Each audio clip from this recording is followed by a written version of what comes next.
On June 3rd, 1861, in the first organized land battle, barely a battle in reality, of the American Civil War, the Union Army with 3,000 men routed an untrained force of 800 Confederate volunteers in what is now West Virginia at Philippi, a small town that today has only about 3,000 residents.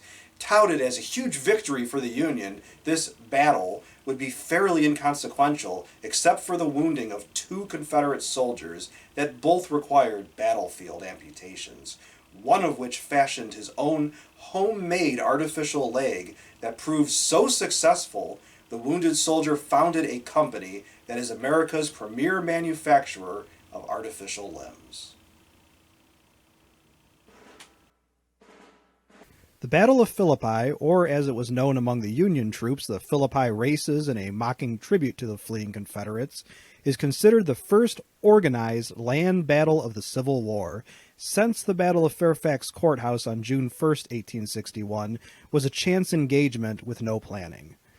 The Union Army, led by Major General George McClellan, forayed into Virginia, what is now West Virginia, with a long-term goal of marching on the Confederate capital of Richmond, Virginia.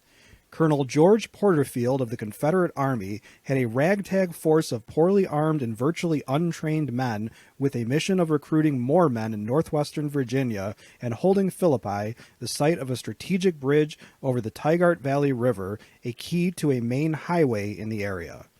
Brigadier General Thomas Morris of the Indiana State Militia was in charge of the overall action, with Colonel Benjamin Kelly in charge of the Union attack on Philippi, creating a planned double envelopment of the Confederate forces. The Confederates had failed to properly post pickets and were about to be surprised in their sleep when a Confederate sympathizer woman saw the Union advance and sent her son to warn the rebels. When her son was captured, the woman fired a pistol at the Union troops. An artillery barrage rudely awakened the Confederates, who got off a meager amount of fire from those that were armed, and the rout quickly followed, with the fleeing rebels often running without their exterior clothing. Union press made a big story out of the great victory, which in fact was a minor skirmish that had little consequence. The 2 Confederate troops that suffered amputations were a VMI cadet and an 18-year-old college student named James Hanger. It was Hanger that fashioned his own artificial leg from barrel staves, including a clever knee joint. So successful was his design that the Virginia State Legislature contracted with him to produce prosthetic limbs for other amputee soldiers.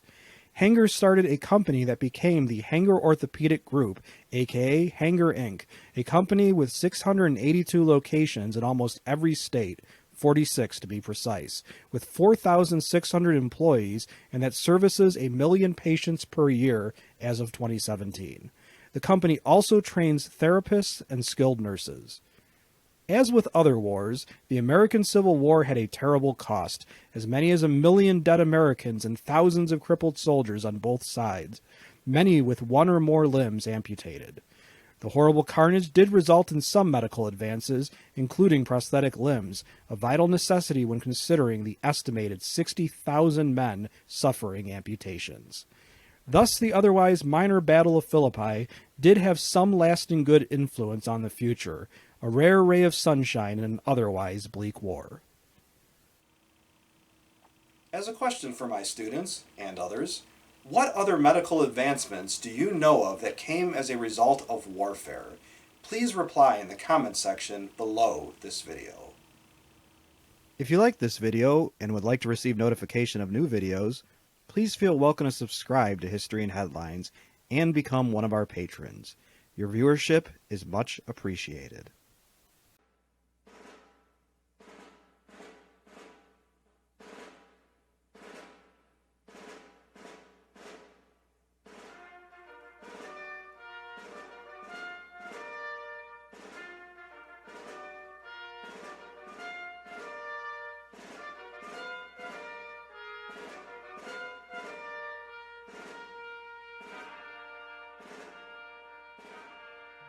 I